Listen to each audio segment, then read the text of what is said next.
किसी ने बड़े कमाल की बात कही है कि अगर आपकी आवाज ऊंची हो तो कुछ लोग सुनते हैं, पर अगर आपकी बात ऊंची हो तो काफी सारे लोग सुनते हैं। जी हाँ दोस्तों, मैं देवेन आपके लिए फिर एक छोटी सी कहानी लेके। एक गांव में एक गरीब इंसान था। वह रोज काफी मेहनत करता, पर जितनी मेहनत करता उसके हिसाब से उसे फल नहीं मिलता। वह जितना काम करता उसके हिसाब से उसे वेतन नहीं मिल पाता। उसे जितनी भूख होती उसके हिसाब से उसे खाना नहीं मिल पाता। यह गरीब इंसान भगवान विष्णु का बहुत बड़ा भक्त था।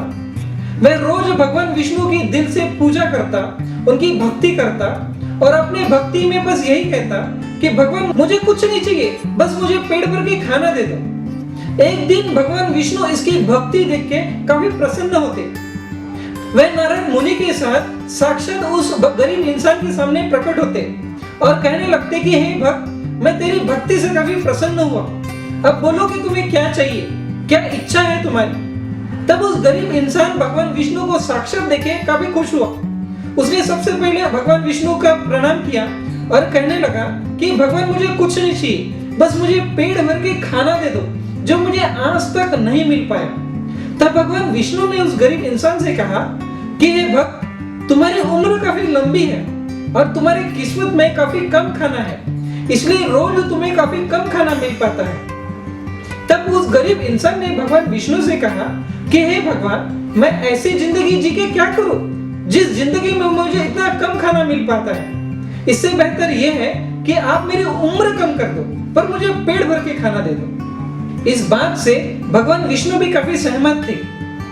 उन्होंने उस गरीब इंसान से कहा कि हे भक्त, मैं तुम्हारे जिंदगी का जितना भी खाना है एक साथ में तुम्हें दे देता हूँ। बस एक बात ध्यान में रखना कि जिस दिन ये खाना खत्म हो जाएगा, समझ जाना कि वह दिन तुम्हारी जिंदगी का आखिरी दिन होगा। तब उस गरीब इंसान ने भगवान से कहा कि जी भगवान, मैं इस बात से सहमत हूँ, बस आप मुझे पेट भर के खाना दे दो। तब भगवान विष्णु ने उसे उसकी किस्मत में जितना खाना था उसे दे दिया और चल पड़े।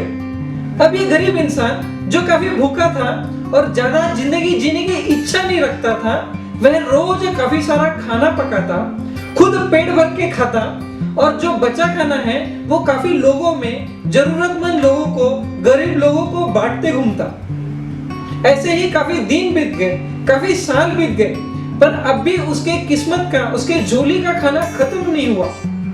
एक दिन नारद मुनि ने देखा कि ये आदमी अभी तक जिंदा कैसे है, इसके झोली का खाना अभी तक खत्म कैसे नहीं हुआ। यही जानने के लिए नारद मुनि भगवान विष्णु के पास गए।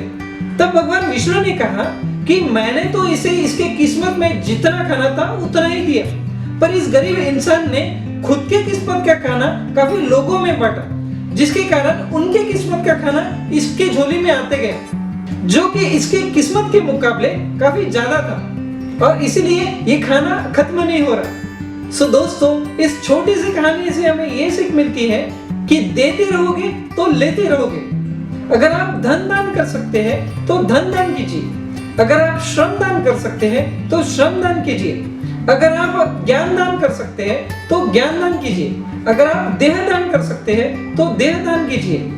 हमारे दान करने के कारण किसी को जिंदगी मिलती है तो भगवान भी हमें दुगनी और सुख की जिंदगी देगा।